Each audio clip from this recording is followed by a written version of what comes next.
A woman in Washington, D.C. has sued her neighbor for smoking medicinal marijuana because the smell was irritating to her. And she just won her case. And look, to be fair, while some, like some of my friends, not me at all, happen to enjoy the skunky stench of marijuana, others do not appreciate it, okay? Others don't. Now, the man will have to stop using a prescribed treatment in his own apartment. So let's get to the details on what happened. Now, Judge Ebony Scott ruled late Monday that Josefa,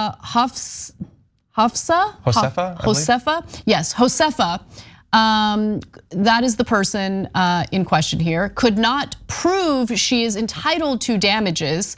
She successfully made the case that the smell is a private nuisance, and Scott ordered Thomas Cackett to stop smoking. Now, Scott said that Cackett is licensed to buy marijuana, but he does not possess a license to disrupt the full use and enjoyment of one's land. That is it's such a Stewie thing to say. Of one's land. I need full use of enjoyment of my land. Yeah.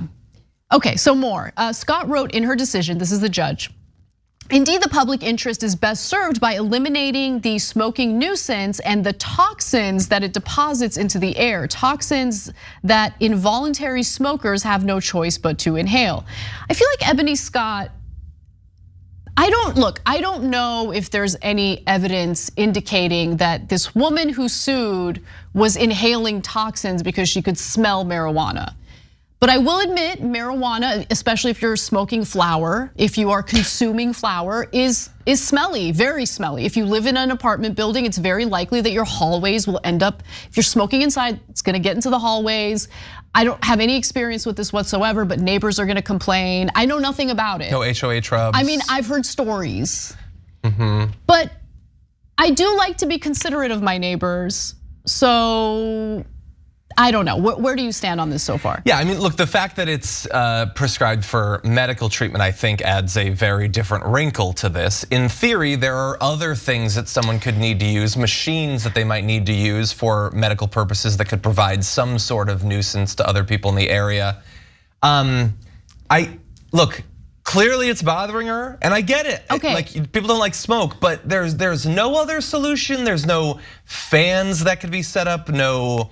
But hold on. Basket of potpourri that could be set up, nothing that could be done to minimize the smoke or the smell. It's just you cannot smoke anymore. You make a good point in referencing and reminding everyone that we're not just talking. Okay, we're not just talking about some random person who likes to recreationally use marijuana. This is prescribed for the individual's ailments, and marijuana does have medicinal value. However, there are other options too in terms of consuming marijuana that are, to be quite frank, are healthier than simply smoking the flower. You get what I'm saying? Yeah, there are ways to vaporize the product so it doesn't smell. There are edibles, so there are other solutions too. I don't know if it's too burdensome to ask the. Is there a price difference? Defendant, you clearly know way more about this than me. Yeah, I mean, edibles tend to be cheaper. Yeah, but do edibles provide the same medicinal benefit? I honestly don't know. Look, I think that I'm seeing a head shake that says no. No? Yeah. Oh, interesting. Well, look, that's the thing. I think marijuana impacts people differently in some cases. So for me, edibles have longer, it lasts longer and it feels stronger. My Twitter bio, actually. Look, I think that eating edibles is only 1,000 times better than smoking. I honestly don't really understand why smoking is still a thing. Once we were able to turn it into a candy, oh, I love a joint. That should be the end of everything else. I love a joint. I love a joint. No. Like, I get it because I don't know. There's just something about it. I love it. Yeah, you know what's great? Something that you enjoy, and did you just set it on fire and breathe it? That's better. Yeah. Yeah. No, it's not. But again, if it doesn't actually provide the medical benefit, then I don't know what the condition this guy has. He might be dealing with cancer or chronic pain or. So First, let's hear from the woman. Okay, so the 76-year-old, she seems to over-exaggerate this a little bit. So she argued during the trial in January. This went to trial, folks. But anyway, she argued during the trial in January that she has faced health problems, including difficulty sleeping ever since she noticed the smell of marijuana, which is legal in the district in her Cleveland Park home. Okay, so that sounds like a bit of an exaggeration. I can't imagine someone could be sensitive. Maybe. She said the owner of the adjoining home, okay, has allowed Cackett, who rents a ground level accessory apartment. I don't know what that is. It sounds ridiculous, but nonetheless, accessory apartment. To smoke without consequences. So that neighbor who's allowing Cackett to smoke without consequences responded that they have no legal responsibility for the plaintiff's ailments here. They all have difficult names to pronounce, so that's why I'm not even attempting it, okay? So public health experts say it's true that secondhand marijuana smoke has some of the same cancer-causing toxins as tobacco. Yeah. But federal government's classification of marijuana as a Schedule I drug has made it difficult to actually do the appropriate studies on marijuana. So that is also an issue here. That's a good point. Yeah, this is a mildly difficult one. I don't think that people should be inconvenienced. I don't think that they should be denied the full use and enjoyment of their land. But it is a health thing, and I feel like I don't know the nature of the argument that led up to this. I imagine it was for months. It was probably acrimonious.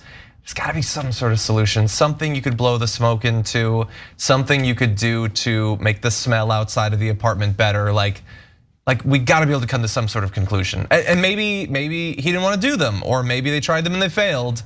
But this seems like an extreme response. I just think housing density is the problem here. It's possible. And no, but seriously, like obviously there's a need for housing density. We need more housing. I'm not making a serious argument against that. However, it will make life more difficult because you're sharing a space with all sorts of people who have all sorts of issues, right? Whether in this case, we're talking about someone who needs medicinal marijuana. Yes, medicinal marijuana, flower specifically, smells when you smoke it. In other cases, there are other annoyances, right? For instance, my literal next door neighbor, they moved in last year and the HOA gave them a lot of problems because it's a married couple. The man in the relationship likes to smoke cigarettes. And it smells bad. Yeah. I don't like complaining. In your apartment? So, no, not in, as long as it doesn't smell in my apartment, I don't care, right? But the hallways, pretty bad, pretty bad. Anyway, the HOA made a big deal about it and they got them to essentially stop smoking within the unit. And now I don't smell it at all. I think that maybe some arrangements can be made. I feel terrible for this person who does need to make arrangements now. So Cackett testified in court that the medical marijuana relieves his pain and helps him sleep after physically intensive shifts as a restaurant manager. He said that he smoked about 8 to 12 puffs at night after he gets off work, typically outside if the weather was tolerable. And he denied smoking all day and all night, as the plaintiff alleges. But for those who do smoke all day and all night, as long as you're getting your work done, it's all right. No judgment. Maybe there's maybe he could walk a little bit further away or something, but you're probably not allowed to do it outside. He said during his trial, I am not Snoop Dogg. And let it be known. Yeah. Look, I think that there need to be more studies into secondhand marijuana smoke. I'm willing to believe that it could be toxic and damaging to the person who is inhaling the secondhand smoke. But I also want to just note again, there are other options for consumers of marijuana. We all know this. And so when we're living in buildings together, when we're sharing spaces together, we do need to be considerate of our neighbors, as annoying as that might be in some cases. But I have been curious about what would happen if neighbors start complaining about the smell of marijuana smoke. And at least in the case of Washington, D.C., the plaintiff won her case, took it to trial, won her case. I'm sure we're gonna see more cases like this popping up all across the country. Any final thoughts, Sean? Yeah, I've long been worried that you could face issues with the HOA either for the smell of marijuana or the pervasive sound of a tiny little deer running around at all hours of the day. And I'm glad that so far you've evaded accountability. Oh, everybody loves Charlie in my Yeah, they do? Oh, not really. He's very cute, that's true. I mean, everyone should love Charlie, but I'm sure there's a few that are like, my dog's not as cute, so I'm jealous and angry. Thanks for watching The Young Turks, really appreciate it. Another way to show support is through YouTube memberships. You'll get to interact with us more. There's live chat emojis, badges.